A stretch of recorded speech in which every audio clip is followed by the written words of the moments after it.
I encourage everyone to take a moment and breathe and take a tea cheers with a Jiri tea.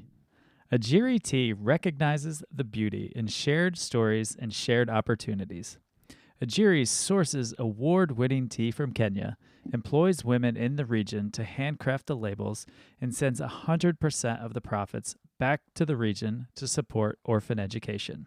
Save 10% on your order of Kenyan teas and coffee with the code BeautifullyHuman at ajiritea.com.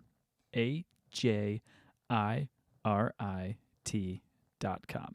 Tea mugs up. Hello and welcome to the Beautifully Human podcast. I'm Nick Sheesby.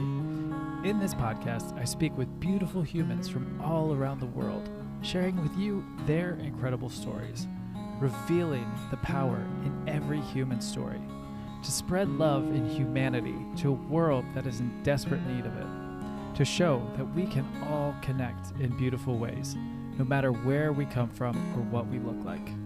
What you will find out is that we are all beautifully human. Let's all be beautifully human. Hello and welcome again to the Beautifully Human podcast. Today I'm hanging with Annie Segarra, and it is a little bit of a longer one. It might be a 1, 2, 3, 4, 5 part listen for you, but every single part is so important. I couldn't leave any of this conversation out. It is something that I have been learning so much about and just needing to know, and I think so many people in this world need to know and think about the scenarios and the parts of her life that she speaks about, and I'll let her talk all about it. You'll hear all about it. So enjoy this conversation. And yeah, if you enjoy this podcast, follow us on Spotify and on Instagram at the Beautifully Human Podcast. Rate, review, and subscribe on Apple Podcasts. That just helps me get these conversations out to more people. And again, enjoy this conversation. Take it in and think about these scenarios in your life. The more we talk about them, the less they are issues in this world. So let's do our part to make that happen. And again, enjoy this beautiful conversation. I love to start these off with a very broad, overarching question and let you run with it and tell me whatever you feel like. And the question is, tell me a story of your life. Ooh, wee. My brain kind of explodes because I feel you asked me that question and I saw this visual of just confetti falling all over the place. Because there's just so many kind of defining moments that like lead me to where I am now. I guess I could say I was born in the US, but raised a little bit in Lima, Peru. And so when I came back, I didn't know English actually. So Spanish was my first language. and I learned English. And then there's so much that I can say now as an adult that I did not know as a kid that like really kind of changes um the lens of the things that I've experienced. So I was bullied a lot as a child, and really kind of isolated by a lot of different things. And now as an adult, I know that it was actually a lot of like ableism and racism that affected the bullying that I experienced, and later on some fat phobia as well. Um, so like my childhood to early adulthood was this big like blur of like bullying from my peers, and there was abuse going on in my home as well, and I had to grow up very quickly for those circumstances, as well as I was the oldest sibling in a Latinx household. Which because of like issues with my parents, and because I was the eldest period, it meant that I had to take on a lot of responsibilities and take care of my younger siblings. um, so that required me to grow up real quick. And I'm that's another thing I'm dealing with as an adult, is kind of like, healing inner child and trying to see now that like the damage was done, how I can heal those things in myself, and just like anything that is has ever made me um, treat myself badly for the most part, because I feel like I deal with a lot of intrusive thoughts from that time. A lot of the things that people said to me or that my parents said to me really lingered and affected my self-esteem, and it affected my mental health, of course. Mm-hmm. So it was around like college time where uh, I finally had someone kind of shake me by the shoulders and say, I think that you need to uh, give your mental health a little checkup. um, and it was because at that point it affected me to the point of eating disorder and body dysmorphic disorder. And even much earlier than that, like when I was 12 years old, I had very horrible depression and suicidal thoughts, and like very close attempts around the same age too. So there was just a lot going on mental health wise that I think that when, especially when you're young, no one tells you, or you don't have access to like mental health care. Right. You don't think of your brain as something that could be sick. You just think this is reality. This is the truth. Like, so when I was 12 years old and I had body dysmorphic disorder, I would walk down the hallways of my school and think that anyone who looked at me was nauseous at the sight of me. So, and that was something that like probably wasn't true, but as a 12-year-old child, you don't really say, I think these are intrusive thoughts. I think this is a Right. mental health problem. You just think that it's reality. You just think that it's true, and you allow it to hit you fully in that way. Uh, but yeah, thankfully I had a professor who kind of really saw me and saw like the dark place that I was in, and said, I think you don't see yourself clearly. Hmm. And I think that you should spend some time um, focusing on that. Um, which led me to actually, for several reasons, because I ran out of money for college, so it became economically inaccessible for me. I was dealing with a variety of disabilities. I was dealing with like a learning disability, and neurodivergence as well. And I, even though I was starting to really get it, and I started to ask for help from the college, it was another economic obstacle. They said, well, we don't believe you. We think that you're lazy.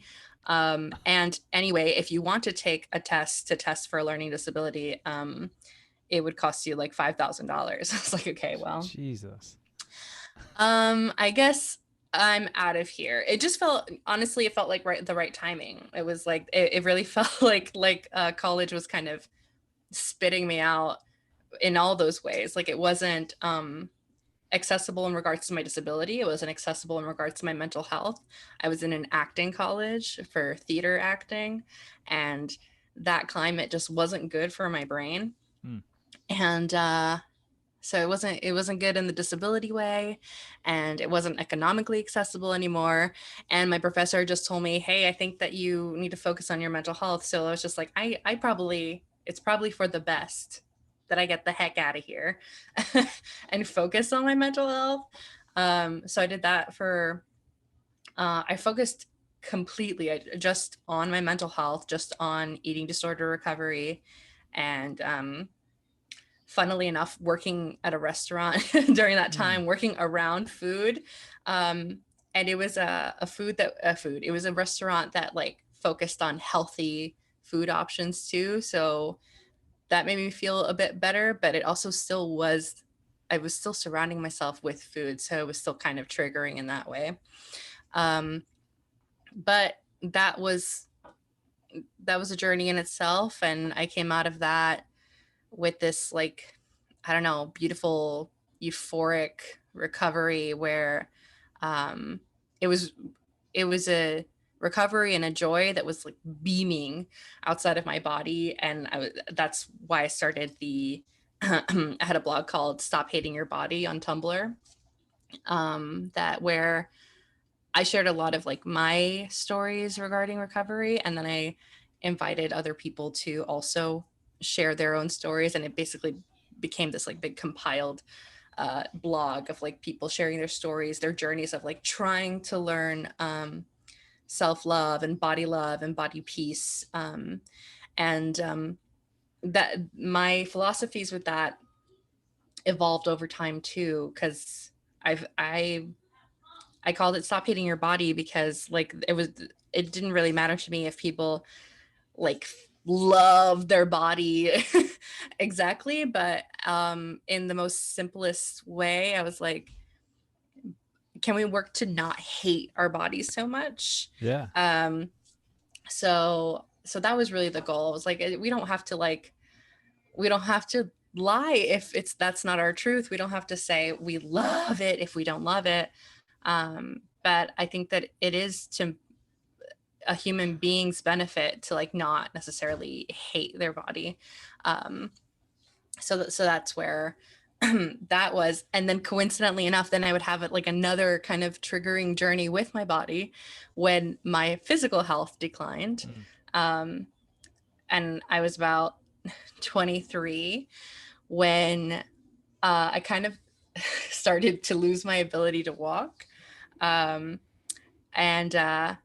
I was working in a restaurant, and I was a hostess at that point.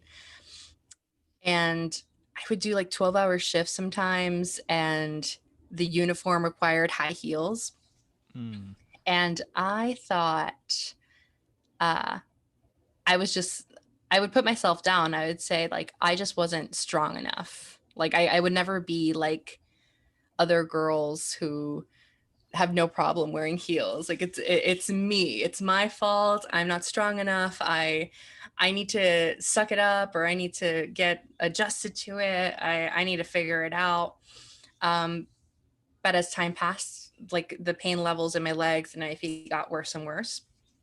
And I had to ask my boss to allow me to use a stool, which I don't know if you've ever worked in the food industry. They hate it when you sit down. Oh yeah. They hate Definitely. it so much. I don't understand why. I really wish it wasn't like that. Like, especially for my disabled self, like, it really would have helped if it didn't feel so taboo to ask for that kind of assistance. But they allowed me to. They liked me enough. And honestly, if they didn't, we would have had a legal issue. But Sure. but they did accommodate that and let me sit on a stool at the hostess stand for a while. And eventually I was diagnosed with, they said that the reason I was in so much pain was because I had flat feet. That's what they said. Um, and they tried to do like bracing and things like that. And it was just, the pain was intolerable. Like at that point, I couldn't stand up for a few seconds Wow. in certain shoes because the pain was so bad. It kind of like the moment you stand up and just putting pressure on your legs feels like, at that point, I said, it felt like someone was forcing me to step on a sharp glass, like in a full, like penetrative way, Oof. not from the side, like a sharp, like a Oof. needle, Yeah, like yeah. someone made me step right on a tall screw or something. Yikes. And the longer I stood up, the deeper it would penetrate into my leg. Um, so I opted to have an operation because they said, well, if we force an arch into your foot, then probably you won't be in pain anymore. I said, fine, whatever, do it. Let's go, because this is intolerable. I can't walk anymore. If whenever I go to the supermarket or Target, I gotta use those motorized scooters because I can't get around. Um, and when they did the operation, there was like more clues as to what was going on, because I woke up from the operation and I could feel everything. I woke up from the operation, just jumped straight to like from like shock and that drowsy, I'm waking up from the anesthesia. And then once I kind of was awake, just started screaming because I could feel everything that they did. I could feel they like cut into my calf muscle, and like they shoved bones around and drilled a metal into it and all this stuff. And I was just screaming. It was a very intense kind of pain. And so that was a symptom that like anesthesia doesn't work properly in my body, that my body doesn't process it as in the same way that a biotypical body would. So that and at that point, with all my work online, would stop hating your body, and at that point also diversifying what body image and the body positivity movement meant for me, because I, as an eating disorder recovery person, my focus for a long time was issues with weight, very specifically focused on that.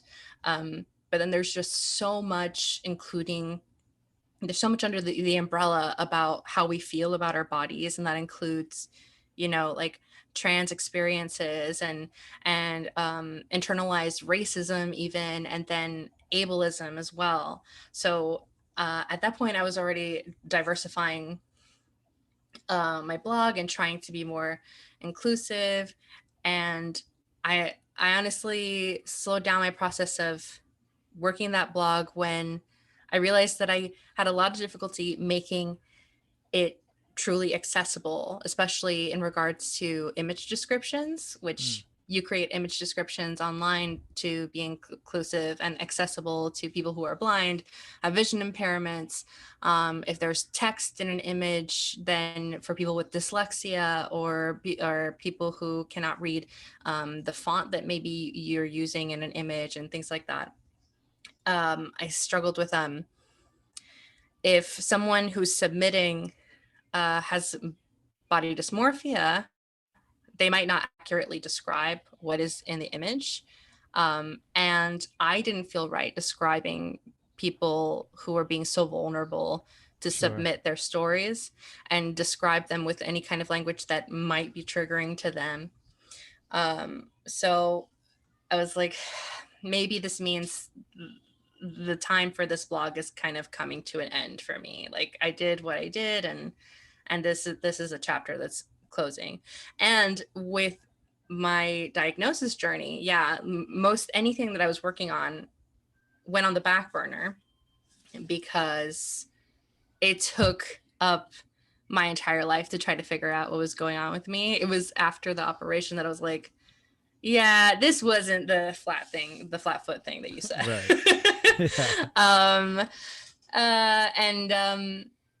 They wanted me to use crutches originally, but I was like, I have the same pain in both my legs, so I can't put my entire body weight on one leg in crutches. So that means that I have to use a wheelchair. And that discovery was incredible, that like, oh, wow, I don't have to force my body to be in pain in order to get things done, or in order to get out of my house and enjoy my life. Like I can just use a wheel. That's it. That's the choice. If I use a wheelchair, I can leave my home. I can go to the movie theater. I can go to the grocery store. I can continue to live my life outside of my bedroom. If I use a mobility aid. And because I was in pain, like it's tough to be confident when you're in such tremendous amounts of pain. And eventually I guess your body adjusts, because I'm still in chronic pain. I'm still in pain all the time with my condition. But there's like an adjustment that happens, and you have this kind of tolerable level of pain that you just exist in, and then then the pain can like heighten.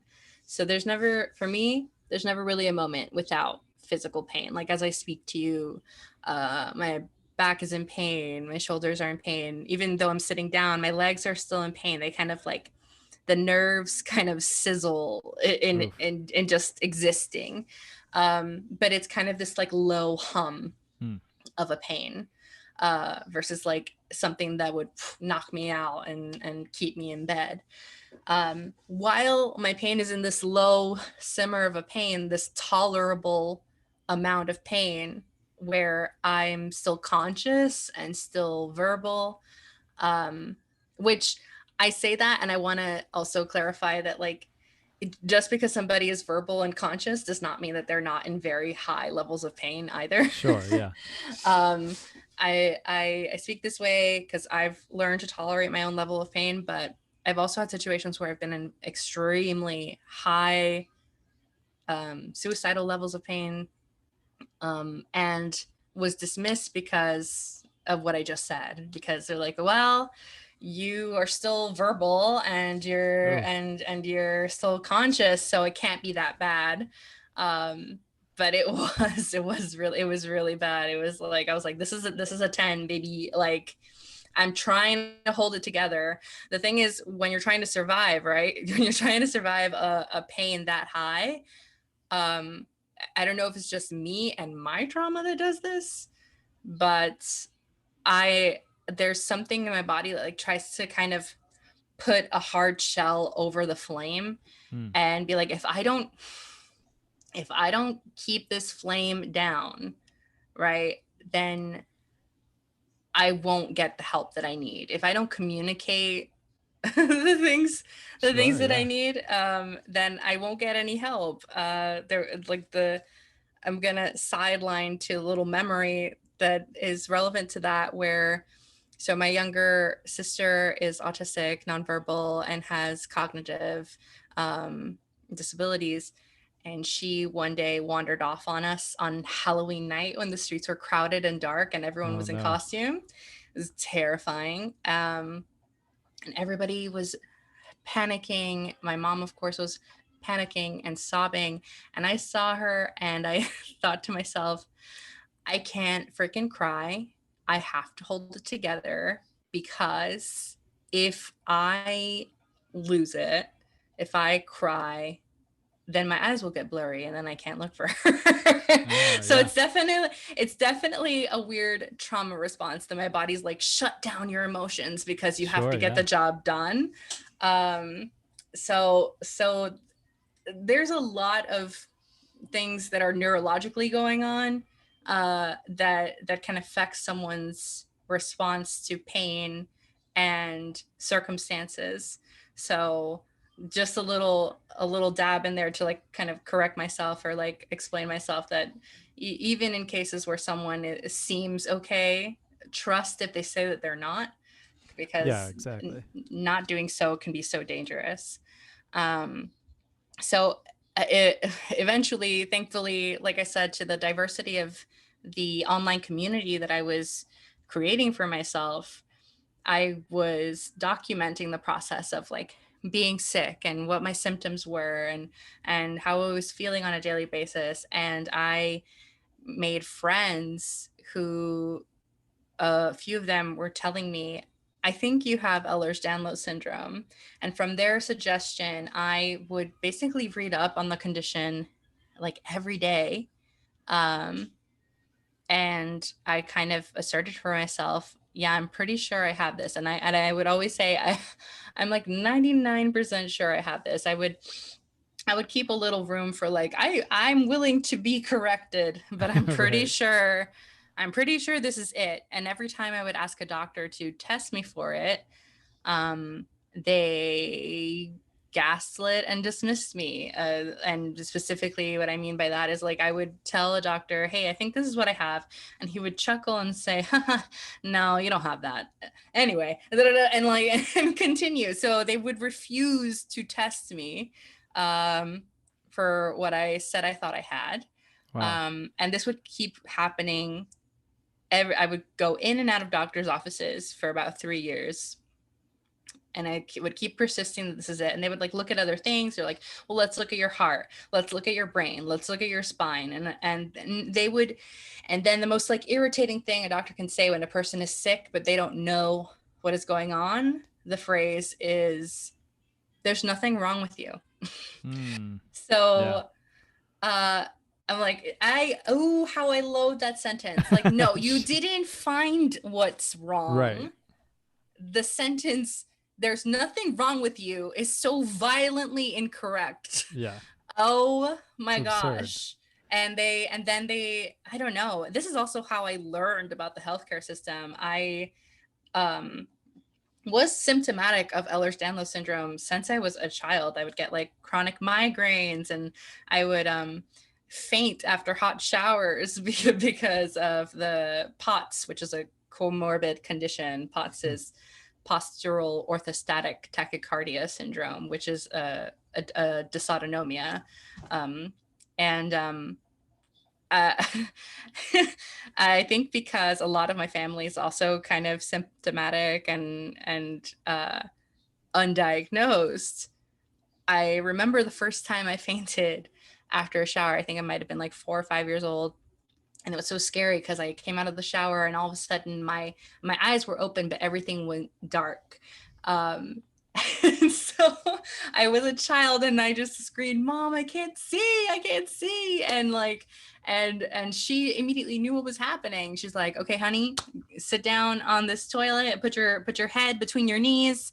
I'm gonna get like a bag of ice and put it on your head. Just keep breathing." And like, you know, she cooled down the top of my head, and my head was between my knees, so like the blood like got back into my head. And she got me back up, and I was like, "What the heck was that?" And she said, "Oh, honey, it's okay. It happens to everybody." So The complete opposite of the doctors. You have nothing wrong. Oh, everybody has this. Yes, but like that's another big thing, right? Is that like we only ever know what we experience in our heads and in our bodies. Right. So if that's such a weird thing, like if you never discuss that with anybody else, yeah, why would you know that not all bodies do this thing? Exactly. So I'm sure she'd like just never talked to anybody else about that, but that's an experience that she had too. Yeah. Oh my goodness. So all these things, they were there, but because basically as a child I was told to dismiss these things, like, oh, everybody gets these migraines all the time, everybody like faints after showers, oh, everybody has pain. Well, I don't know if I heard everybody has pain, but I grew up watching both my parents, my mom and my dad, like deal with chronic pain.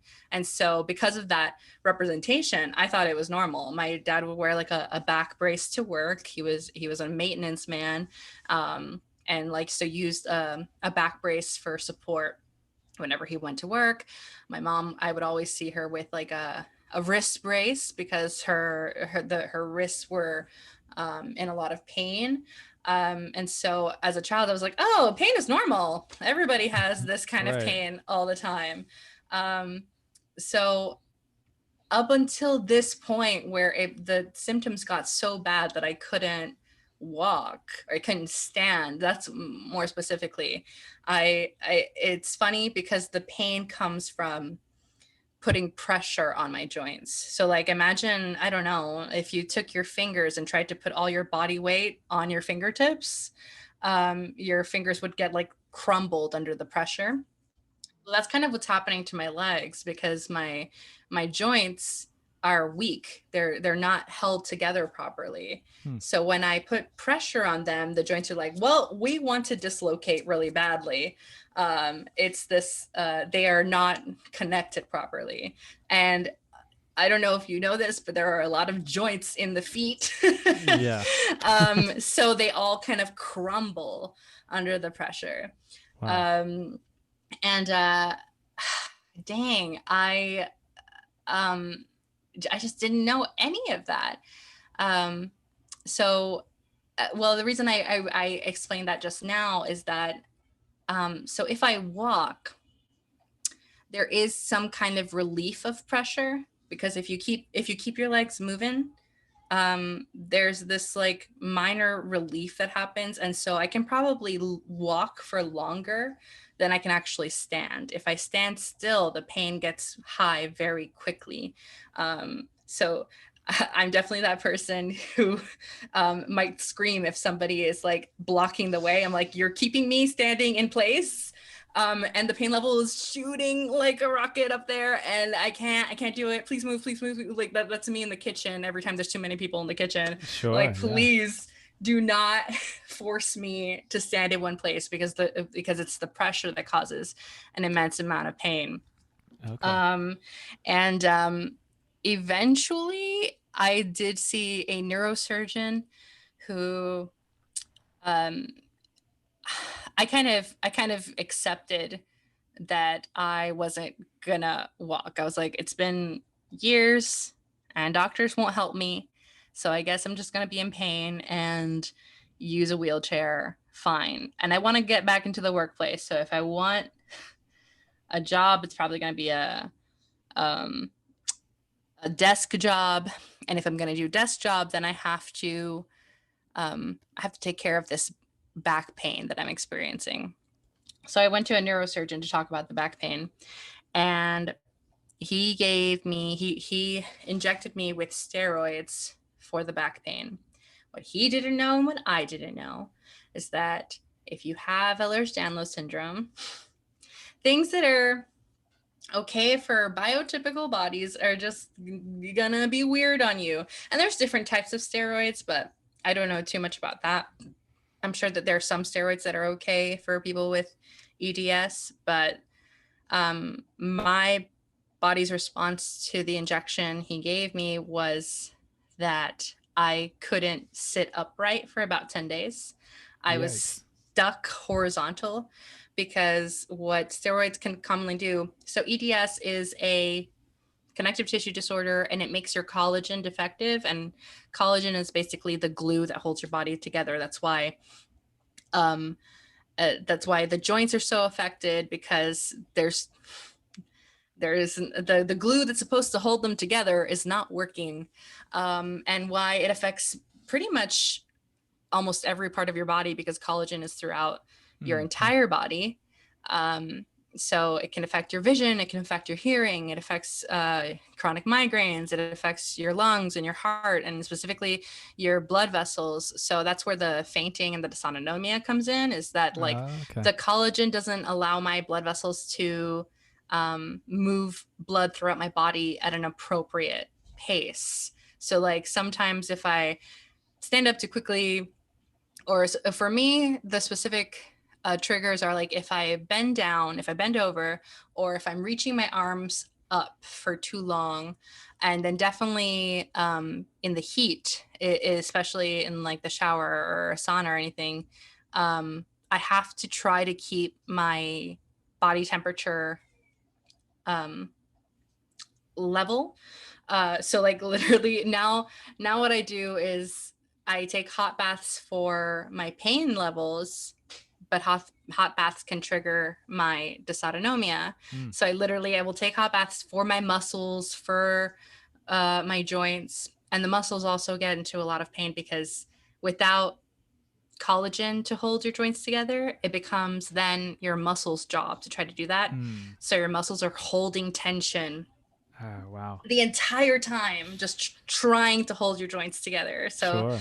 so the muscle pain is also really bad. So I'll dip myself into like a hot bath, but I have to have a cup of ice water and keep chugging it so that I keep my body temperature okay, and that'll prevent a fainting spell for me. Wow. Lots of weird little tricks that Sure. Yeah. I've had to learn. I've had to learn over time.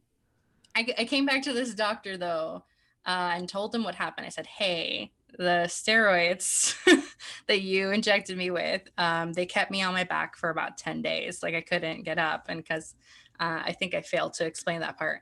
Steroids, depending on which, they actually can, I believe, separate collagen. Sorry about that. Um, so if your collagen is already defective, meaning that it's already weak, it's not working properly, and then you separate the collagen that you already have, like that meant that I had no glue able to like hold my back together for me to get back up. Wow. So, but when I said that to him, he said, what you're describing to me is not possible. Anyway, and then he started to, oh, the face that you're making. I know. I know. Jesus, come It on. was, I mean, you think that you like empathize from the outside. It was so horrible. It was a nightmare. It was the Twilight Zone. It was hell. And he goes, anyway, and he brings up a scan he did of my pelvic, this like the SI joint. He was looking at my SI joints for my back pain. And when he brought it up in the scan, you can pretty much see that my joints are completely separated. Where the joints should be fused together, there's like a gap in between my joints. So it's looking a little like I'm walking on dislocated hips. Or like the way that they posed me for this like x-ray, I think it was, it was an x-ray, or it was some kind of scan. The way that they posed me must have like put me in kind of a stretchy pose, and yeah, the joints were separated from one another. And so he finally had some kind of reaction. He said, oh my God, this looks really traumatic, like if you were in a car accident. And I said, well, I was not in a car accident. And what we're looking at is more evidence of what I've been trying to tell you, is that I think I have Ehlers-Danlos syndrome. And he said, no, I don't think you have that. he said, here's what I want to do though. I want to schedule you for an operation to fuse your joints together. And at that moment in my body, that felt like a threat. Yeah. I was like, I just went through this thing where I could not sit up for 10 days. And after having just experienced that, because that's already traumatic on its own, when you lose control of your body and you know, you don't expect it, and you have such a short amount of time to even adjust to it, but then thankfully it gets better. Like the whole thing was just so scary. And I kind of just broke down and started sobbing. I only really remember saying to him, you're not listening to me. And I remember like slamming my hands on his desk, because it was in his office. It wasn't like I was on a examination table. I was sitting in front of his desk, one of those like very movie style offices. The rooms that they give you the bad news in. That's the kind of office that I was in. Sure, yeah. And I don't know, I broke down, I was crying, and he just kind of really was so annoyed. And so by good fortune, another doctor walked into the office. I don't know why, I think to hand him something. And she noticed me, and she said, why is she crying? And the doctor mocked me again. He rolled his eyes and threw his arms up in the air, and he said, she thinks she has Ehlers-Danlos syndrome. Like that. Oh my God. And this lovely lady, I don't know what her intention was. I think a little bit, maybe she was trying to distract me, or maybe she was genuinely curious. But she like looks to me, she looks at me, she touches my shoulder. She says, well, I've never heard of that. Could you spell that for me? And me through like tears, I'm like, E H L, and she looks it up quickly just on a Google search. She looks it up, she reads some bullet points, she looks up at the scan with my joints in separation, and she just says, she could have this. And I don't know who she was. I don't know what kind of authority she had. Um, but his response to her was still really begrudging. But he again rolls his eyes and says, fine, I'll send her to a Jeez. geneticist. Which is what I've been Man. asking for such a long time. I've been asking to be able to see a geneticist Yeah. for a good year and a half at this point. Um, and so I was like, finally. And from there, like, I don't know, the dominoes just started to fall down. Like, that was such a climactic moment in the entire experience because I went to a geneticist. I at that point literally had a binder. Like I researched every day. I documented my symptoms. I had a whole binder of just notes about my symptoms and research papers and documents talking about what the disease can do. And she didn't even have to look at it. She just heard me out, and I explained my symptoms to her, and she said, "Yeah, I'm pretty sure you have this." So, but because EDS is considered a rare disease, it's not really rare. It's just very rarely diagnosed. And the rare diagnosis problem comes with doctors like the ones in my experience, the ones that like are very ignorant about it. I Sure. think I can never be 100% sure, obviously, because I'm not a mind reader, but I just think that definitely they had their own biases about what the condition looks like, because there is a bias. There's it's kind of they expect, first they mistake it with a different condition called Marfan syndrome, where they have a stereotype of like being very tall and long limbed, and I'm 5'8", so tall but not that tall, and kind of like on the chubby side, and uh, they kind of and brown, not white. That was a big thing too. Right. They just looked at me and they're like, "No way, you don't look like that one page in the textbook I had at one time in my medical training." Um, so yeah, I had to deal with a lot of bias, and ultimately, even this geneticist at the very end of the journey, she didn't feel equipped to clinically diagnose me, which is what you're kind of supposed to do, because there's a few different types of EDS, and the most common type still doesn't have a genetic marker that we're aware of yet. So if you take a blood test, it's not going to come out in the Wow. blood test.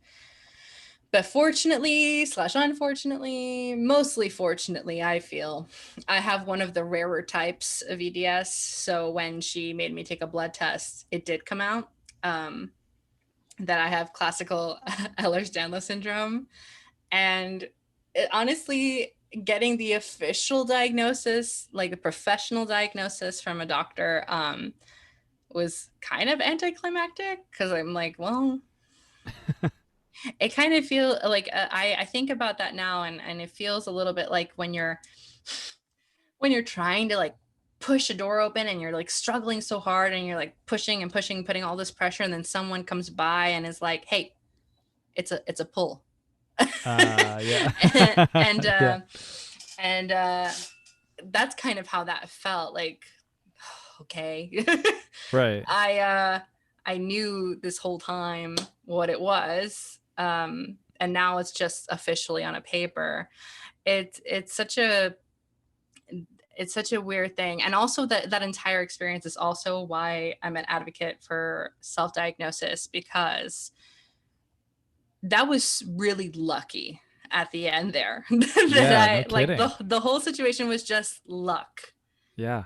because had I not been someone that was uh, mm, generally outspoken, I feel like throughout that process there was a huge power imbalance that I felt like I couldn't really speak up. Every time a doctor mocked me or dismissed me, I could only really just put my head down and be like, okay. But I did have enough enough fire inside of me that I said, I'm not taking that no for an answer. And I continued to come back and I continued to come back and continued seeing other doctors and trying to find the answer.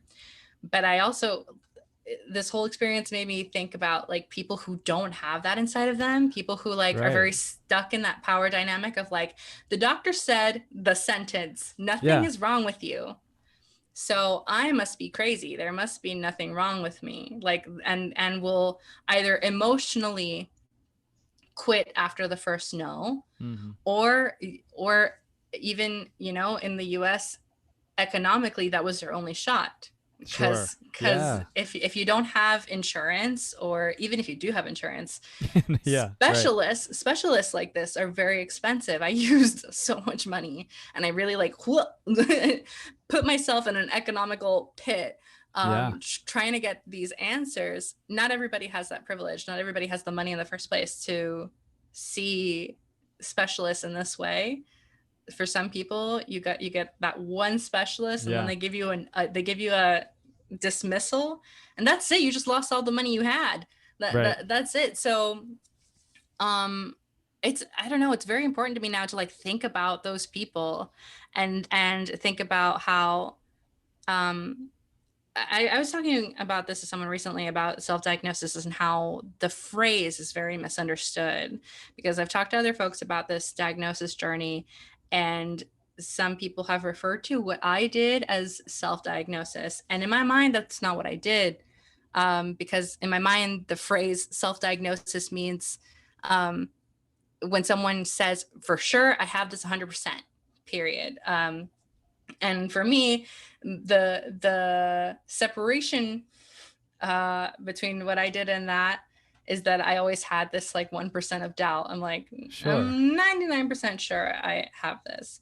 Um, but in consideration of uh, people who might have the same rare condition, or anything else, I think that like the dialogue really needs to open up. I think there's so much misunderstanding about it. I feel like a lot of people hear the term self-diagnosis and they confuse it with appropriation Hmm. of a diagnosis, like the people who kind of used a diagnosis as slang, Sure. like, oh, I'm such a neat freak, I'm so OCD, or like, oh, I'm struggling with attention today, so I have such ADD. Like people who like very are very callous about Hmm. using a medical diagnosis Right. as like a descriptive term. But I think we need to really have this dialogue about how, like, no, self-diagnosis is people who don't have the option, who don't have economic access to healthcare, who are being met with biases by the healthcare system over and over and over and not getting any answers. Um, I'm very fortunate that I did what I did, that I did my research and I started trying to treat myself without the help of doctors, because the finale of that journey was just luck, was just pure Yeah. luck that another doctor came into the room and said, honey, I believe you. Sure. And that was it. That was, if I didn't have that, who knows what would have happened, honestly. Yeah. Um, And luckily, it was a woman who saw you crying and was sympathetic to your needs and said, "Hey, why are you crying?" And then didn't know what was going on, but was willing to look it up and take a chance. And I think it's just hearing all of this, and you've seen my face this whole time. It's just so shitty that when a doctor says you're good, there's nothing wrong, it's the same as like, okay, and a police officer did this and nothing was wrong because he's the officer, or these people who have been put up on these pedestals that we're supposed to listen to, that are authority or a medical authority, and then they're just dismissing you because, I mean, back in the story, someone thought you were lazy, and it's like, actually, you're being lazy because you're mm, not trying to diagnose any of this. You're just saying, "No, you're good. Oh, let's put an arch in your foot. That'll take you." And yeah, all of these brush offs, and it's so ridiculous that that happens. there's definitely a power dynamic that a lot of people don't consider. And a lot of the pushback I get in conversations about self-diagnosis, um, it comes from people who just well, it actually comes from both sides, but a lot of it comes from people who just have never had that experience with medical professionals, like have had the fortune of not having a chronic illness, not having a disability, where a doctor ever treated them in any way that they felt was wrong. So they abide by this code of like, if the doctor says it, the doctor's right. When it's different for marginalized communities, it's different for women, non-binary, and trans folks. It's different for people of color. It's different Yeah. for people who are not skinny. It's a whole different world, and healthcare professionals are human beings just like anyone else, and they have their own intrinsic biases about other people. um, and it's an unfortunate truth, like, and people who are marginalized have to navigate that in the healthcare system every time they put themselves in it. And it's definitely caused a lot of like medical trauma for me. Now just I get anxiety attacks. Even if nothing bad happened in my appointments, like I try to find doctors that I trust, which is not an easy thing to do, but I do try to do that. And even if nothing bad happened at the appointment, I will get in my car and like shake and cry, and just because being in that space, like it it's like PTSD. Like Yeah. I just get like traumatized just being in the same space all over again. Um, because it's so you feel a complete loss of autonomy, a complete loss of power.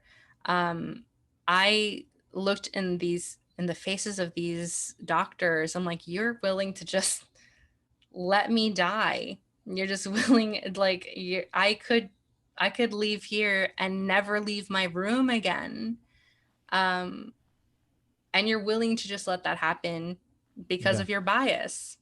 Um, and I guess fortunately for me, like I don't know, I for all of it, I wasn't willing to sit back on it. Like I said, like for a while after my operation, I used that manual wheelchair that I had for the recovery process, but then had to use it full time pretty much. And things just like that was my freedom to Mm. be able to use a wheelchair, because without it I could not leave my house.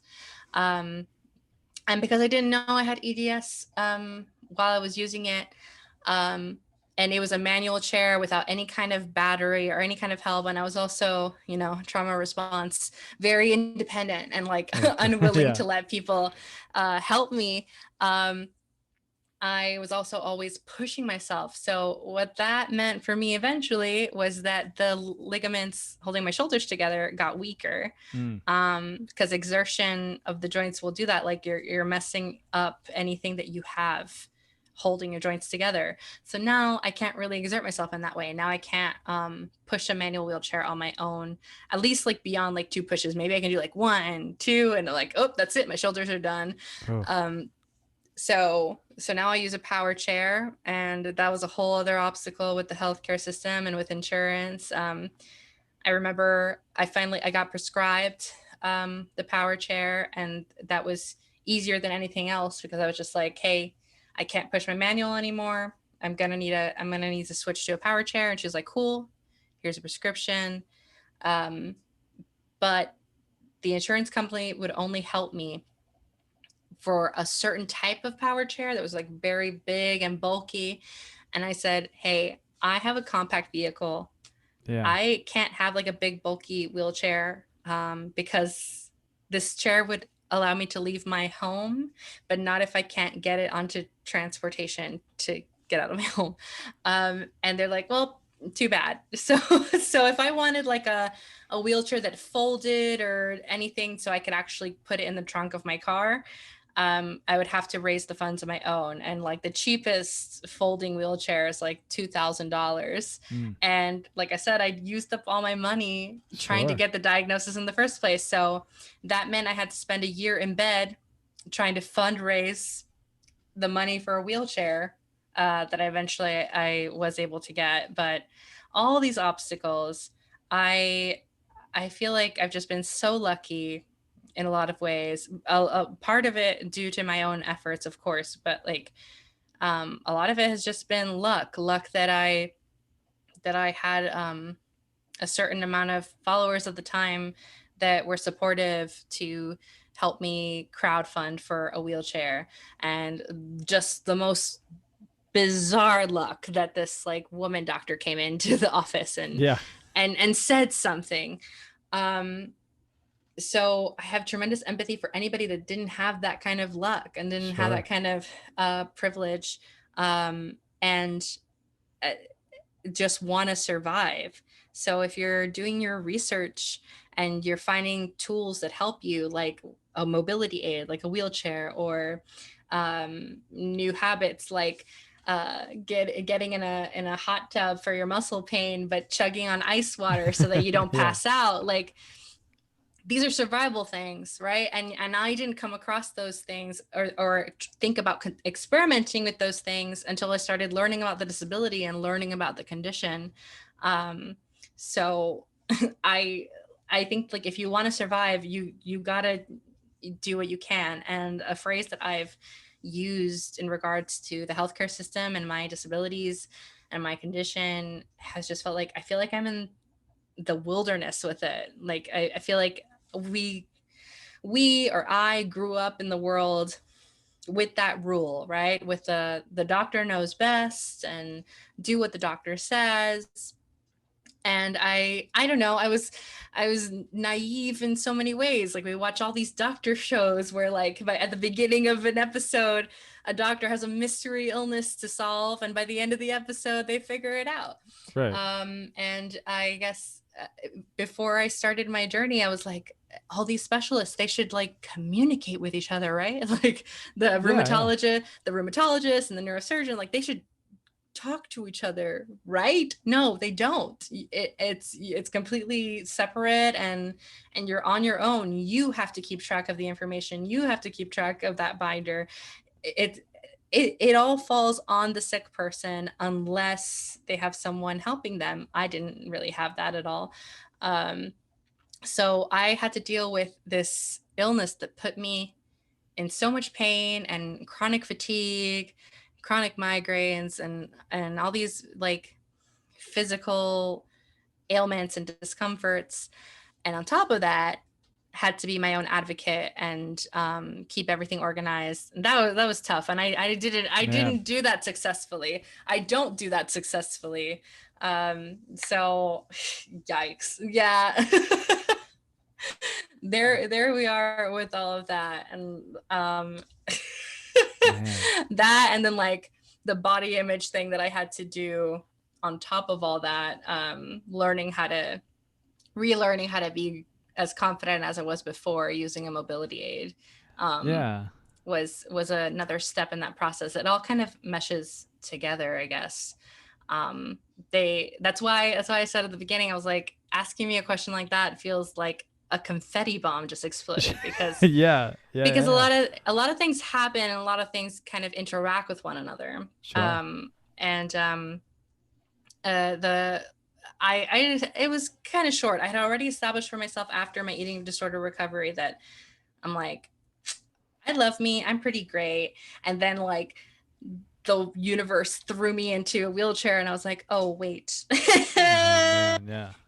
Am I as great? I honestly, I had a moment, and it might have been depression, it might have been the adjustment. But I had a moment where I was like, oh man, I thought I couldn't get married before. I can't get married now. Oh no. Who's gonna marry me in a wheelchair? So that was depression talking. But like that was a moment I had. I felt like undesirable Mm. and unattractive. And I always, whenever I think about that moment, I was like, you know what that was? That was a representation issue. That was because we don't get to see like confident wheelchair users, especially like women wheelchair users Mm-hmm. in media. Um, and I didn't really have a lot of examples. But then I don't know, I kind of like snapped myself out of it. Remembered the blog that I had. Remembered that we have so many cool, freaking hot disabled people in this blog, and people like loving themselves with their mobility aids and with their disabilities. And I was like, oh yeah, that's right, that's right, that's right. We've like literally been doing the work. Yeah. We've been building the, with the blocks to like get to this point. And so it felt kind of like a short period of like just depression and adjustment, and then being like, the community is here, the disabled community is here, and now I have the blessing to be a part of it, because and I was always, I just didn't have just didn't have the word. Sure. I was always disabled. I just didn't know. I just didn't Yeah. know that I was. um and so now, it's another community that I've joined, and I've joined it with like my full heart and with my full um, uh, drive for justice, and my advocacy motivations are all in there for that, and for all the communities that I'm a part of, including Latino community and LGBTQIA plus community. Um, that's been something that's throughout all of this been in my heart and a part of my life and a part of something I feel very strongly about, which is justice Mm-hmm. for marginalized communities. So I don't know. Now I kind of like just, I feel like there's like a visual in my brain of just like grabbing beautiful groups of people and like holding them close to me, because I love them so much, and I appreciate being that life has granted me the opportunity to be part of all these communities that I care about so much. So I don't know which one came first. I don't know if I like love them first or I was part of them first. Again, they weave into one another, and I just feel very connected and grateful to have these communities and to be able to advocate for them in the way that I do. Yeah, it's incredible. And Hmm. the power that just from hearing your story the whole time, I was just thinking the power behind that and the message that you can give to people that are trying to fight for themselves and for their rights and for their diagnoses and all of these things, for someone to be there standing in right beside them and saying, here's what I've been through, this is what I've seen, this is what I know, this is what I did. It's unbelievably powerful to have not only the people that are just fighting because it's absolutely wrong that these rights are not there for these humans, but then to have somebody that's like, okay, here's what I was told, and I said, no way, no, no, no, no.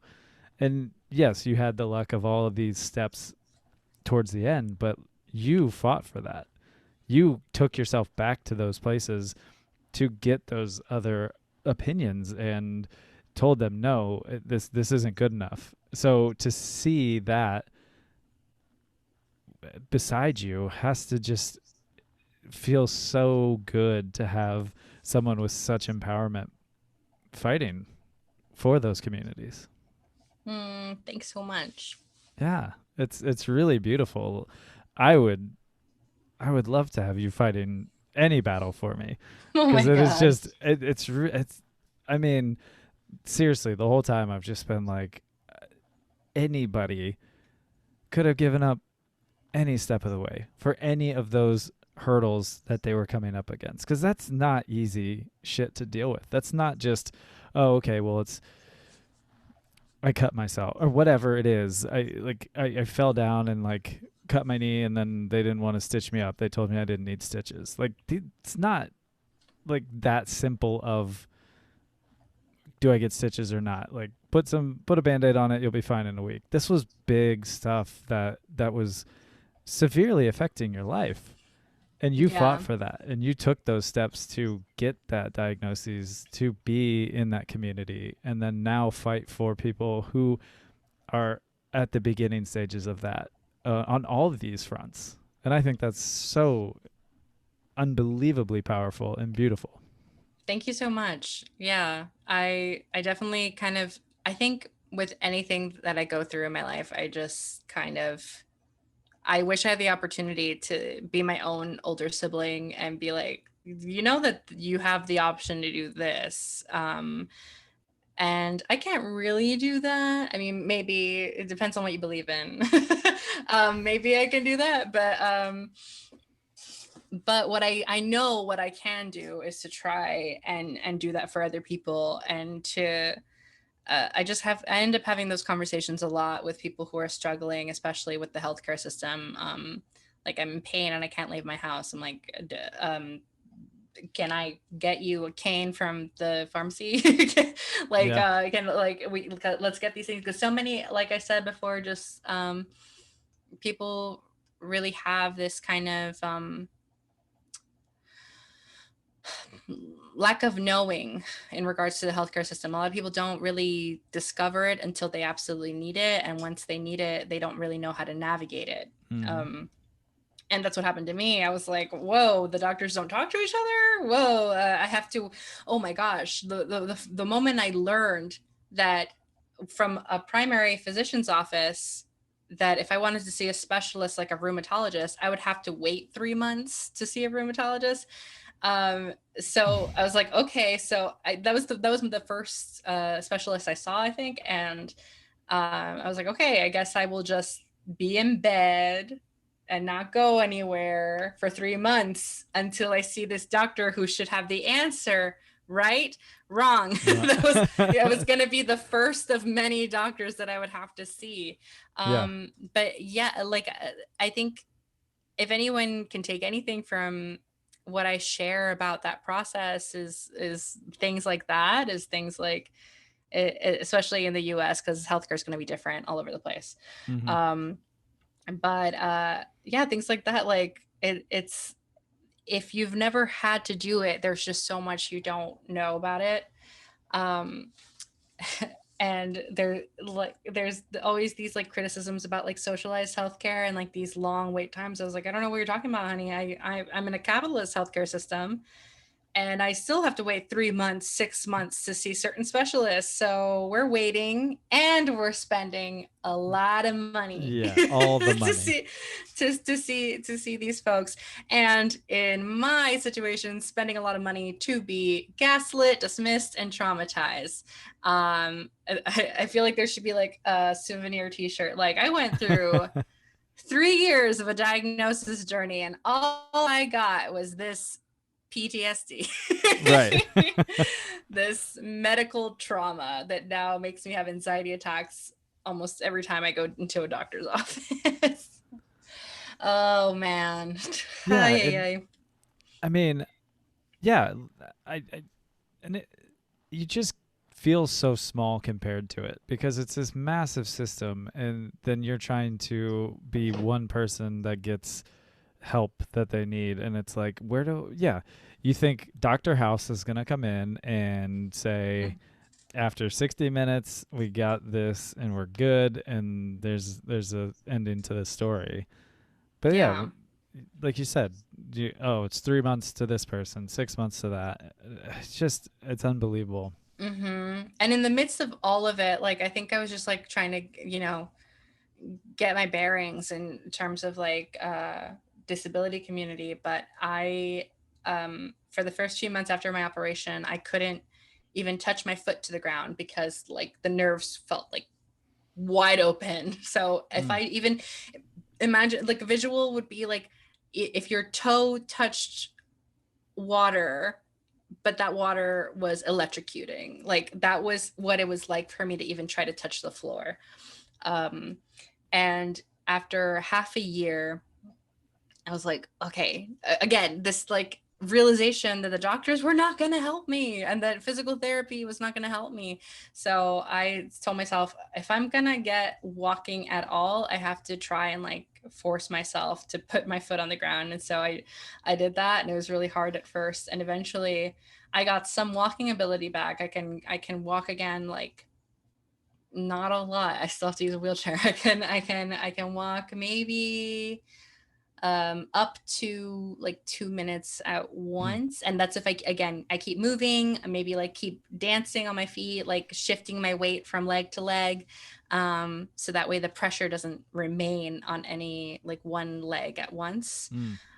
And then the obstacle I started running into in regards to ableism is people harassing me for seeing my legs move in my wheelchair, Sure. or maybe walking around a little bit, or maybe I'm in the store and I stand up to get something from a high shelf, and it becomes this thing about me faking my disability or whatever, Yeah. and people not knowing that ambulatory wheelchair users exist. So that's wheelchair users who can ambulate, meaning to like get up and maybe even walk around a bit. Yeah. I one of the first things that happened, like after I started gaining a little bit of independence and ability to walk, was I got out of my car and I have my wheelchair in the trunk. So I can take those, 5 steps from the front of the car to the trunk of the car and get my folded up wheelchair out of it.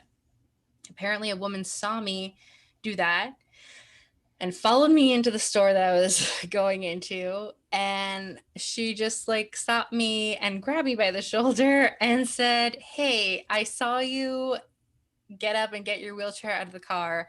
I just wanted to let you know that if you lost some weight, you wouldn't need to use that wheelchair." Whoa. So, Jesus. Lord have mercy. I what did I say to her? Again, these kind of situations, especially at the beginning of it, like I'm dealing with uh a mourning process. I'm losing the way my life used to be. I'm losing my abilities. I'm losing parts of my body, which is why I said like that adjustment, that depression part of like, oh Sure. no, Yeah. I'm so ugly. I'm so undesirable. Like all these like intrusive thoughts coming in. It's because the adjustment process is not easy. No. When you've lived a life a certain way and then all of a sudden it changes, it's an adjustment. And for a lot of people, yes, that internalized ableism is gonna like come out because we live in an ableist society, and Mm-hmm. it's so easy for those thoughts to like come in that way. um so when this woman said that to me again, I felt so small in my Mm. wheelchair. I was like very that emoji with the big eyes and the pout, like Yeah. Mm, I was very mean. It was like I probably have this condition, and she's like, no, no, no, no, no, no. She like Oh Lord. she shut me up, and she was like, no, no, no, no, no. I know, probably, but the truth is, if you just lost some weight, you probably wouldn't need that wheelchair anymore. Okay, honey, have a good day. So like, Holy and shit. just came in and out like a twister. And in my brain, I was just like, this is so horrendous on multiple levels. Like Oh my I'm God. Yeah. I'm a person with eating disorder recovery. Thank Right. you very much. This wheelchair is new, and I'm still like struggling to like feel like me in it. Yeah. Um, so the whole thing was rude, and but the overall thing was she said that because she saw me get up and get the wheelchair out of my trunk. Right. Because I don't know. I don't know. God, that really is triggering to my dysmorphia. I was like, do Yeah. I No look kidding. that big? Why did Of she course it say that to would. me? I never, because of dysmorphia, I really have a tough time like understanding what other people see me as. Sure. So I'm like my dysmorphia for a long time, since the age of 12, I thought that I looked like a rhinoceros to people, like Mm. and that's how I saw myself like in the mirror. I would describe myself as a big caramel colored rhinoceros with like, oh my God, my dysmorphia about my nose was so bad. I remember being 12 years old and talking about how ugly I am because that's what I believed. And gosh, that's such a nuanced conversation because dysmorphia is so weird, so bad, and like there's people like myself who probably have a level of privilege in regards to how they actually look. Having dysmorphia is such a like hard conversation, but I remember talking about how much I hated my nose, and my was it a friend? It was a student. I don't know who I was talking to. They said, "No, your nose is not that bad," and I said, "Okay, watch." And I put my hands over my nose and I was like, look at my eyes. My eyes are cool. Like we can do my eyes, okay? But now, and don't scream. And I was so genuine. I was so genuinely, I said, if when I reveal my nose, when I remove my hand away from my nose, please contain yourself, don't puke, don't scream.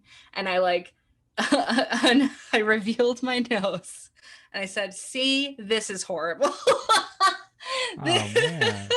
that was my 12-year-old brain. Oh. Because and it wasn't, see, and stuff like that, a lot of people hear it and they're like, oh, this person is clearly just, you know, seeking attention or whatever. And it genuinely wasn't. I'm a 30-year-old person now, and I have no reason to lie. Right. And it wasn't attention seeking. It was how my brain was working. That is Yeah. how I saw myself. And I genuinely believed that if I did some kind of curtain over the nose and then curtain opening, that this person might scream in the middle of the classroom at the sight of my nose.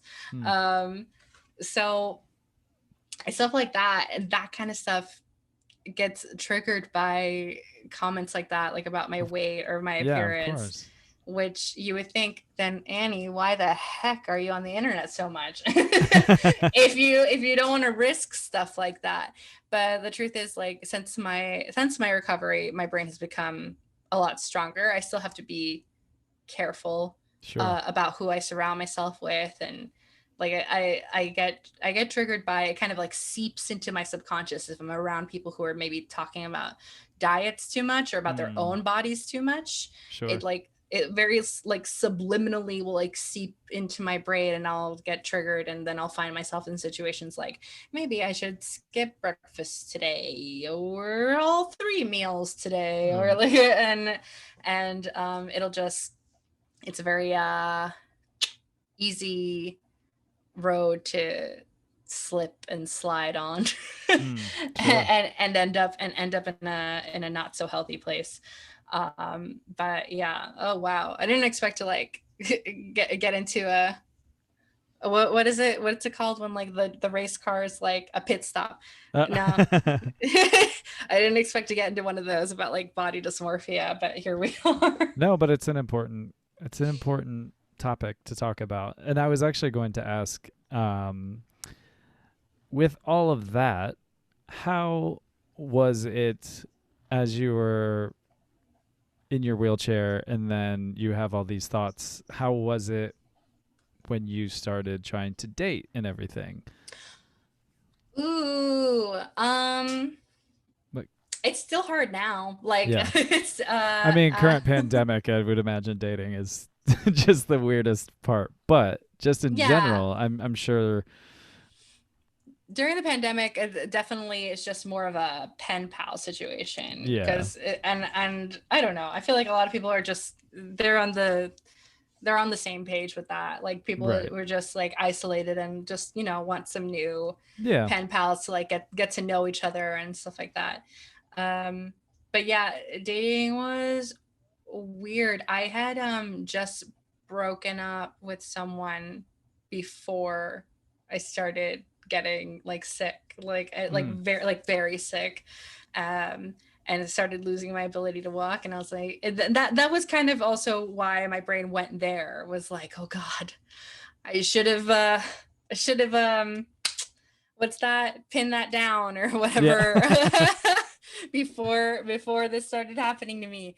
And yeah, that's a kind of internalized ableism a lot of people experience. I know that like a lot of people with like chronic illness, like they tend to feel that way.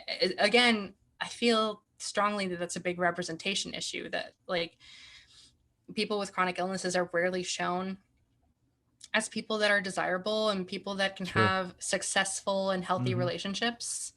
um there's like a couple of them on YouTube that are really wonderful, but yeah, we rarely get to see chronically ill people and disabled people in like long-term healthy relationships.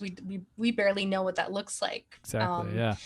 And a lot of people assume, and they make these really ableist assumptions, that like disabled people who are trying to date are looking for caretakers. I'm like, do you not see me taking care of my damn self? Yeah. Right.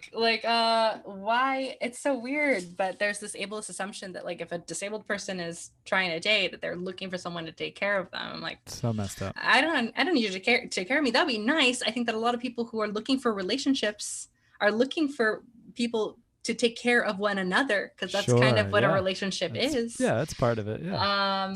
And but not like, you know, work for free kind of a way. Right. I don't know. That's neither here nor there, but I I definitely tried like online dating, and that was a struggle deciding whether I wanted to disclose my disability like straight off the bat on my profile, or bring it up in conversation. Because when and I'm an ambulatory wheelchair user, so I have like different types of photos. I have like photos where like I have no mobility aid present because maybe I'm sitting somewhere, or there's definitely photos where I use my friends as a invisible cane, where like we're like arm in arm and they're kind of propping me up. Then there is pictures of me with standing with my cane, or pictures of me in my wheelchair. So because my mobility is diverse in that way, there will be all kinds of photos in my profile. But I would make sure to put a picture of me in my wheelchair in my profile too. And then I would get pervs like, oh, the first thing they would say is, oh, I've never had sex with someone in a wheelchair before. Sure. And what else? I don't know. Sometimes they would just be like awkwardly cheesy, like, you got a license to drive that thing? And like, no, immediately turned off. Oh God. I hate that one. Yeah.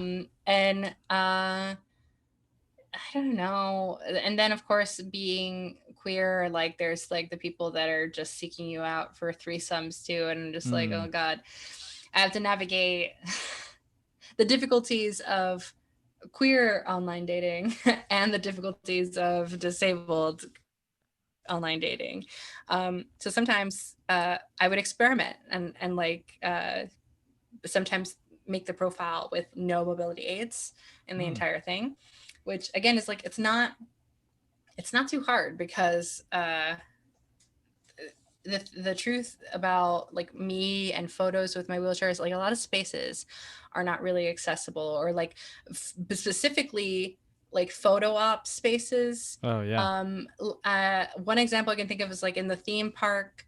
I'm using my wheelchair throughout the theme park, but then there's a photo spot and you have to like climb up 2 steps to get to the photo spot. So I have to leave my wheelchair behind, climb these 2 steps, and then, you know, pose for the picture and come back down to my wheelchair. So there's plenty of situations like that where I kind of like, okay, I have to get out my wheelchair, stand up for 2 seconds, pose for the picture, and come back down. And there's no mobility aid in sight. Sure. So I noticed a couple different things when I didn't have my mobility aids. Yeah, the horrific truth was that I would get more matches than with my mobility aids. And sometimes the conversations would be cool. Sometimes I could like slip in there that like, oh, well, I have this condition, and so like for anything like long distance, I have to use a wheelchair, and it would be fine. But I think, well, I don't know anybody. I don't really talk about online dating too much with other people, so I don't know what uh, everybody's accustomed to. Mm-hmm. But I feel a little bit safe in guessing that a lot of people have the experience where like you'll have like decent conversations with people, but then it won't go anywhere. Like it just Yeah. kind of you just kind of forget about each other and it fades away. Sure. Um, and but the best experience I can think of, because there were other dates and they were like okay, um, and there was a kind of disconnect anyway, like disability, no disability, it didn't matter. There was just like a basic disconnect. But there was one person that we bonded over the fact that we lived in the same area, but none of our friends enjoyed horror films, and we needed a horror movie buddy. Yeah. So we're like, okay, let's go. Let's watch a horror movie together. And I hadn't shared with them that I was disabled yet. So my thought process in arriving to the movie theater was, okay, I have my wheelchair in the trunk and I have my cane next to me by the driver's seat. If I park right up to the front door of the theater, I can use my cane and get inside.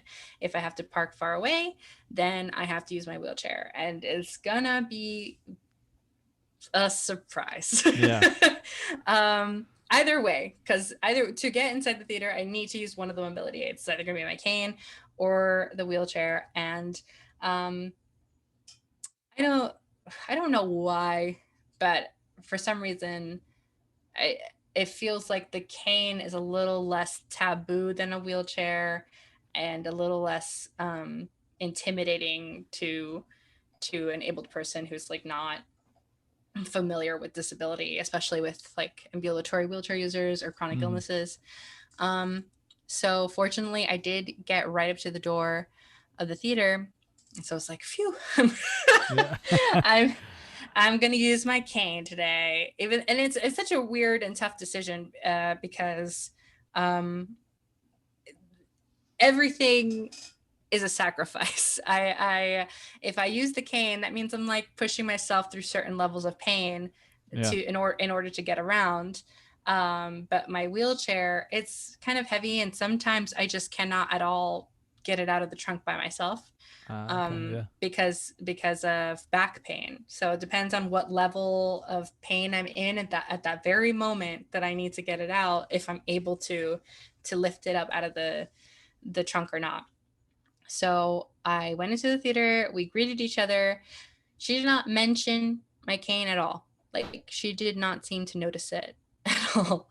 And we just kind of went straight into the movie theater. We watched the movie, we came out, we were talking about the movie, and she did not bring up the cane at all. And I was like, huh, okay. Like, it's not like she can't see it. Right. Like, is here. So I finally said, so are you curious about why I use a cane? And she was so cool. She was like, oh, yeah, I mean, I didn't want to pressure you to like talk about it or anything if you didn't want to. You can you can if you want to, or we can just keep talking about movies if you want. And I was like, wow. That is like the best thing I've ever heard in my entire disabled life. Yeah. That's amazing. And I don't know, that answer was pretty perfect because it very beautifully did not make me feel pressure to talk about it, and her whole attitude about it was very chill and casual. So I was like, okay, well, I guess, yeah, I would like to explain it to you. So I use cane because my joints are unstable because I have a condition called Ehlers-Danlos syndrome. And I explained that to her, and didn't seem, she did not do the pity thing, like, oh no, you poor thing, that would have sucked also. And Right. she didn't do like a, oh, like a Eee. awkward awkward borderline disgust thing either, like, oh, so this is like a long-term thing. No, she didn't do anything. She was just like, oh, cool. is there anything that I can do to help? Or like, no, we're fine sitting here. Like, that's good that we're sitting, because we found a bench to like hang out and talk. She's like, okay, cool.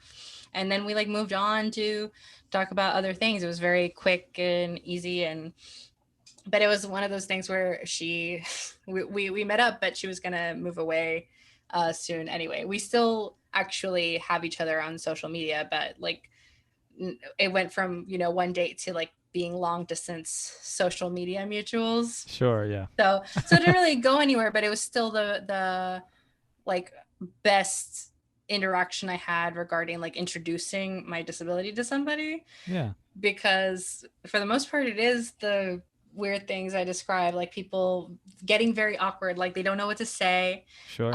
Or like they get sad. Oh my gosh, the amount of times I've like been out at a bar with my wheelchair, and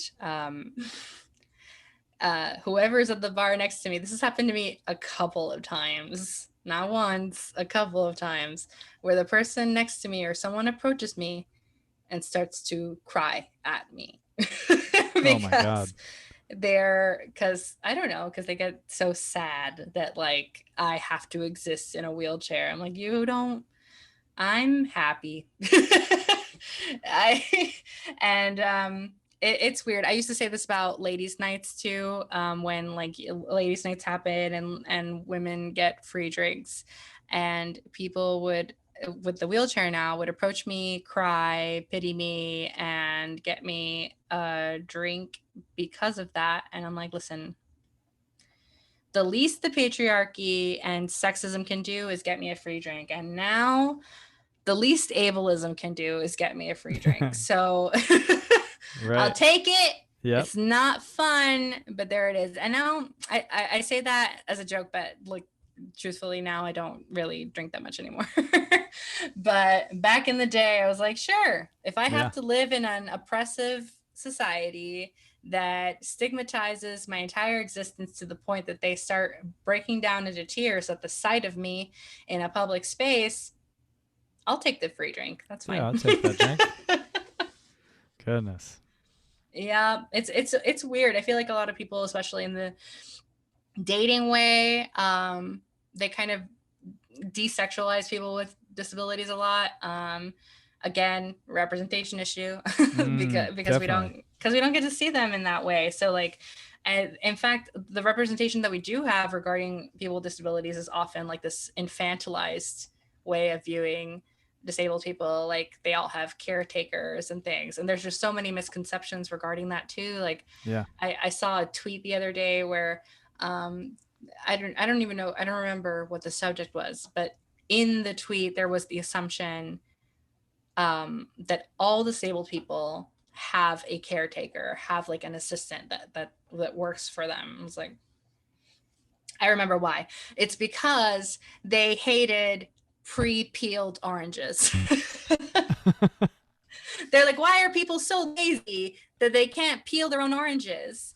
And people were like, well, disabled people who like can't cut things for one reason or another, they benefit from pre-peeled fruits and vegetables so they can feed themselves independently. And they're like, no, disabled people all have somebody that can take care of them and can cut their things for them. I'm like, no, they do not. And I'm actually one of those people that benefit from pre-peeled and pre-cut fruits and vegetables. We actually kind of use my sister's caretaker. My sister has a caretaker provided by the government aid, and so her and I are together, and like I will try my best to prepare her meals, but because of the joint instability in my hands, I can't really cut food. I can't really cut or chop. That's a lot of strain on like my wrist and the joints in my hands to cut vegetables or anything like that. So yes, fortunately in my home for 2 hours out of the day, which is how often like a caretaker can come, just for that one meal in that 2-hour shift that she gets with us, she's able to help me cut fruits and vegetables. So for any other meal that I need fruits and vegetables cut, I'm like, well, I can't do it because I don't have someone here who can help me. Or we could provide accessible ways of feeding oneself where someone who has disabilities like my own can independently feed themselves that kind of food and not necessarily just like microwave a hot pocket so they survive. Right. So it's that kind of stuff. It's those kind of assumptions. There's like assumptions that like the government takes care of all disabled people in that way, that they all get caretakers, they all get money. And those kind of misconceptions are so dangerous and detrimental to the equal rights movement of disabled people. Yeah. Because the reality is that if a disabled person is receiving government aid, they're not allowed to have more than $2,000 to their name. They're not allowed to save money. It makes zero sense. It's a trap. Wow. It's trying to keep. It's part of the system, though. It's trying to keep disabled people economically at the bottom. Sure. And then on top of that, you have even a equal marriage rights issue where if a disabled person who is in a position where they need government aid, they're not allowed to get married, or they would lose those benefits. Because again, the ableist system says if you are getting married, then it's your spouse's job to take care of you, not the government's. So say goodbye to any help that you were receiving prior to your marriage. Jesus. Worse than that, you probably can't even live with your partner because they do, these checks. They do a bunch of weird checks. Like they check to see if you're still disabled, even if you have a permanent disability. Like we still have to check if you're blind or not. We still have to check a certain amount of time to see if you still have the same disabilities. Similarly, those people, and as well as, of course, people can also report, but the government also keeps an eye on social media to see if like you're living with a partner, because even that they're like, well, goodbye to your benefits. And they can even accuse you of faking your disabilities if you look too happy on social media. Wow. So all these things have like happened and have been such a danger to so many people. It's also another reason why I'm very passionate about like campaigns like ambulatory wheelchair users exist, because even I walk my dog using my wheelchair and I get scared of neighbors looking at me, and because I'm not in a place where we really talk to our neighbors very much. But I do know that they like see me off their front porches and they see me through their living room windows whenever I walk my dog. And because like, I don't know, people notice a wheelchair. They'll notice it. I'm just scared of even just their judgment. That like if they see me ever stand up to pick up a poo or something, like they'll be like, oh, ew, ugh, she's not really disabled. I saw her get up. I saw her get up to like pick up the thing.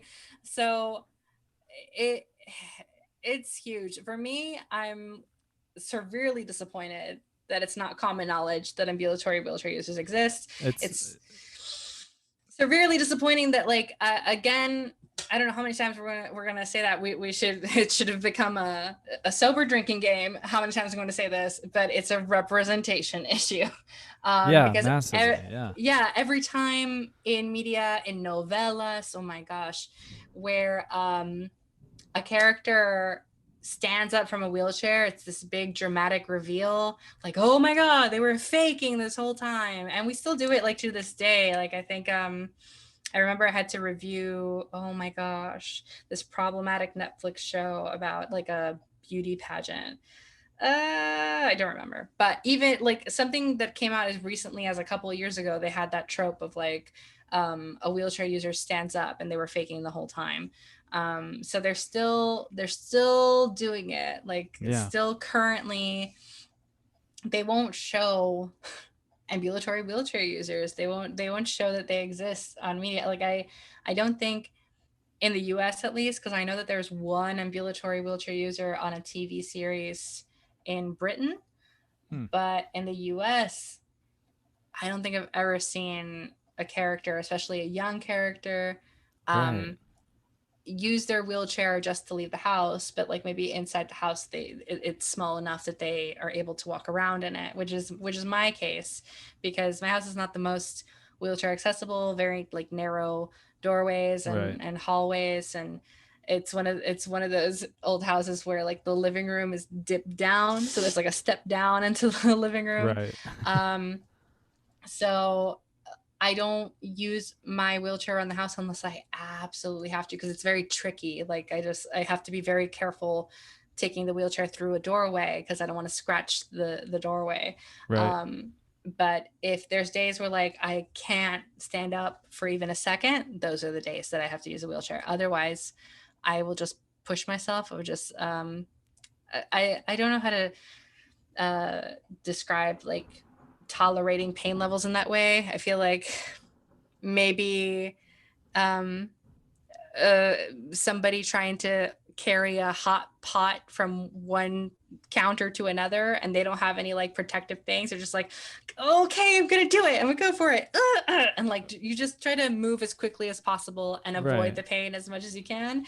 And that's pretty much how it feels like moving around without a mobility aid in my body. It's just like I even have moments where, for example, if I'm in my room and I'm going to the kitchen, let's say I want to refill my cup of water. I'm like, okay, I'm if I have to stand up, let me wait until I have to use the restroom, and then that way I can do a straight line. I can get up, go to the restroom, use that same momentum to get me to the kitchen, because the bathroom is halfway. Like these are the calculations that I have to make in my Yeah. head to limit the amount of pain that I'm in. So I'm like, let me wait until I have to use the bathroom, so that way I can cut my journey in half and the amount of time that I'm on my feet in half, because the bathroom is halfway to the kitchen. Um, what else? Maybe I'll also be snacking on a plate. I'm like, let me finish my snack, so that way I am able to accomplish two tasks at once. I can throw away this paper plate. I can refill my cup of water, and I can use the bathroom. But I have to wait until until I'm ready to go, so that I can complete all these three tasks at once, and I don't have to stand up again. Right. So it's so weird. And I guess like if you didn't know that I was in pain, yeah, it would sound kind of um quote unquote lazy. But that's actually something that I talk about a lot too, which is that lazy is often just people not taking into consideration accessibility and disability in general. Right. Like a lot of neurodivergence, like ADHD and autism, can get considered as lazy. Um, this little uh, obstacle course in my head about how do I get to the kitchen in the most strategic way possible so that I don't have to be on my feet. Like somebody would take that and hear that and be like, that's lazy. Just stand Sure. up the three times. Yeah. And, but, right. And then what we were just talking about, the lazy pre-peeled oranges, Yeah. is it's definitely a criticism that doesn't take into account the possibility of disability, the possibility of undiagnosed disability, especially like people who maybe sleep a lot. That's a big like lazy thing that people will criticize. And sleeping a lot could be a symptom of so many things. Could be a symptom of depression, could be a symptom of a sleeping disorder, could be a symptom of dysautonomia, a symptom of chronic fatigue. But people will see a sleeping person who doesn't get out of bed all day and they'll call them lazy instead Yep. of considering that there might be a disability involved.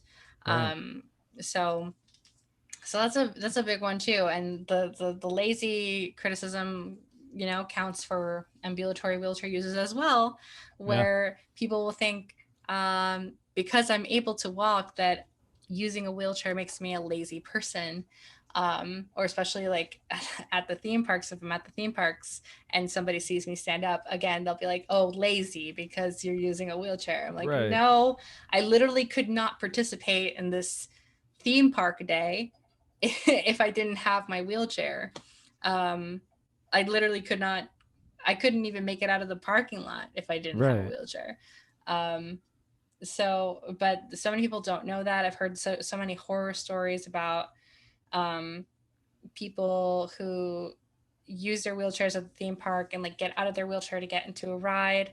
And in the specific story I'm thinking of, a child came up to the wheelchair user and kicked them in the shins, and then Oh no. went back to the father and said, "Good on you. That's what they get for faking a disability."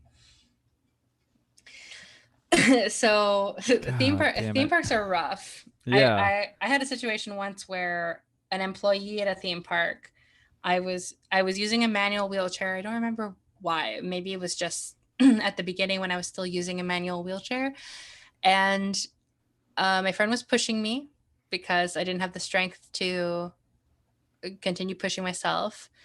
And a employee saw me and him, and I guess he said something and I was laughing, and he came down uh, to meet me in my face and mocked my laughter, and he said, ha, ha, ha, ha, and in a few minutes he's gonna switch with you, right, and he's gonna be the one in the wheelchair, right, and like and just continued walking past us.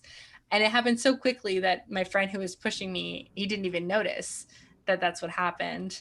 um and I, wow, again, it's all these little circumstances sometimes just have this capability of making me feel really small. Yeah. Because there's nothing you can do, and that's why that fear comes of like even like crossing my legs in my wheelchair sometimes, because how, how many sentences am I going to get in order to explain to somebody Right. that ambulatory wheelchair users exist and that I Right. am one of them. Right. Like Probably not many. that was a drive by verbal assault. Assault. Yeah. Jesus. And didn't even give me a second to try to explain something like that. And how, and the same thing with the story about the person who got kicked in the shin, like, and why should we have to explain that? Right. Right. That, I mean, overall, that's what I'm thinking, but it's just the ignorance on all levels of it And the with violence that it and inspires, yeah, because which is like this country massively. the verbal harassment and the physical harassment, the kicking of the shin thing, and like I've seen so many different stories about different types of harassment and violence. I've seen like people who walk away from their cars again.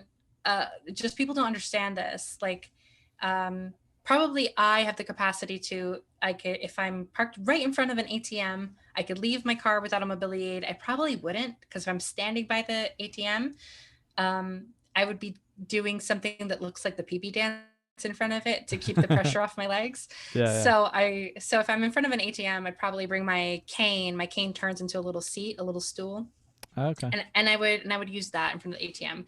But let's say I didn't. I could potentially go from my car to the ATM, do a little peanut gallery shuffle, to like keep the pain from getting too high while I'm standing there, and someone would be like, "You're not really disabled. Why are you parking in the disabled space?" I'm Sure. just because you don't see a mobility aid Right. doesn't mean I didn't need to park specifically there. Yeah. If I didn't park that close, I wouldn't have been able to walk over to this thing. Um, uh, and that's a part of disabled parking in general. I made a video about that once on YouTube where I talked about the parking lot and in terms of accessibility. And one of the examples I made was I was in a parking lot where they had the accessible parking spaces, but they also had non designated for disability spaces right next to it, regular, but still close. And so I showed that and I was like, I can park in that space instead of taking up the accessible space, because the accessible space honestly should be more for people who are driving vehicles that open on the side to let down a Yeah. wheelchair ramp. And I take my wheelchair out of the trunk of the car. So really I can park about anywhere. Um, and it'll be okay. So even though I do have the disability placard and I am eligible to park there, as long as the spot is like close enough, then I can park there instead. And I wish that people kind of took that kind of consideration in terms of like, if you're able bodied and you don't have to park right up to the door. Like, people feel so great, of course, when you see a parking spot right up close Yeah. to wherever you're going. You're like, yes. But I wish that people would take the consideration like I had just done and been like, I'm able to walk a few steps more. Sure. Yeah. Let me try and leave that spot open for somebody who like is not able to walk as far as I am, which is I know it's a very optimistic thing for me to ask of people, but Right. Well, then, I mean, makes me think, as we've been talking about people judging you as being lazy, I could see that as people being lazy for wanting to park so close for no reason other than it's really close. It's right other up than front. it's like a shiny, cool thing to do. Yeah. Yeah. Kind of like the accessible bathrooms too. they Right. they kind of do the same exact thing with the accessible bathrooms. And that's been a struggle when I've needed to use the restroom, the public restroom, and I'm in my wheelchair, because you don't really want to leave your wheelchair outside of a stall. and Right. and I'll have situations where like every single, like out of 20 stalls, all of them are for abled folks, and then um there's the one wheelchair accessible stall, and it'll be occupied by somebody who's like on a phone call or doing their makeup, or whatever else, and then they'll come out and either they'll be like, "Oh, I'm sorry, here," and like and open the door for me, or my favorite slash sarcasm, when they completely ignore that I'm Hmm. waiting outside the door for them. That like they'll open the door and I feel like they know a wheelchair is down there, and they're like keep their eyes above, like Yeah. I can't see anything, and Yeah. like keep Nothing. and keep Yeah. walking another way. That's happened in some like retail store dressing rooms too, where like that one definitely you don't want to leave my wheelchair outside of a curtain, and I want my wheelchair to sit in my wheelchair as I'm trying to like try on clothes, and people just take it as this big shiny thing, like I don't know, like putting whipped cream on the sundae or something, to be like, ooh, how roomy is this Right. dressing room, like they, It's they my just walk-in closet. they just want to feel very VIP. But what they don't take into consideration about their delicious VIP feels is that they're the accessible rooms are a limited resource, and so the people that who need it are waiting on that one limited Right. resource for you to stop using it, and you're like playing around in there. If I think that a thing that would honestly solve that, and for people to not feel like so luxurious about accessibility, is if they made all of the stalls, all the dressing rooms accessible and the same length. So that way I'm not waiting for just one. Right. And the novelty of like, ooh, how roomy is this bathroom? Ooh, how roomy is this dressing room would go away. Yeah. No kidding. So because it would be equal, and I, as a wheelchair user, could use whichever stall because Yeah. they would Any all of be them. Yeah. accessible. So waiting on that for Yeah. That'd be accessibility to nice. not be a limited resource Right. as it continues to happen. Yeah. Just overall, it needs to be far more known to people, and I appreciate you talking so vividly about that. with me so that people can start to think about it. Because I've had these realizations as I've been learning more and more. And yeah, it's just things I take for granted that, like you said, I can wake up in the middle of the night and I step out of my bed and I walk to the bathroom. And then if I feel like I lay back down, I don't have to strategically plan my exit from my bed and my return to the bed. I don't think about those things. And then same with all these points that you bring up. And I need to think about those things. I have to think about those things because people in the world have to think about those things constantly. So I definitely am very thankful for you to tell me and talk about these things. Thanks so much. I think that you're going to come across, now that you know about it, like a lot more people who are in a similar position, especially post COVID. A lot of people actually are developing conditions that are similar to what I experienced. A lot of people post COVID, COVID left their bodies with POTS, Mm, meaning like they're having a lot of difficulty standing up for long periods, and they're dealing with those blood vessel issues, sure. which I definitely don't want to make a huge segment about COVID, but yeah, an observation I made was that it seemed that COVID definitely affected people's blood vessels a lot, especially with like the blood clots and things like that. And just more evidence of that has been that people have been getting POTS Mm, after they have battled COVID, and that's a hard adjustment to go from living life as an abled person, as an able bodied person, maybe an athletic person, even, and then being thrown into a disability where you're having difficulty standing up.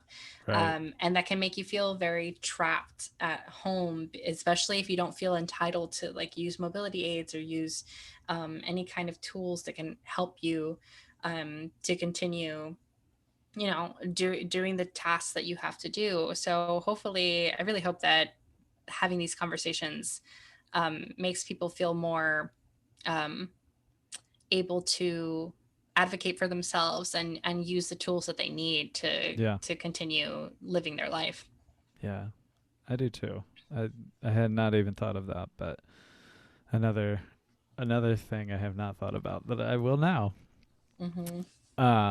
I have two questions for you to end this beautiful conversation. First one is, what would you want the world to know about you after hearing all of this about you? What would you want the world to know about you? Um, wow.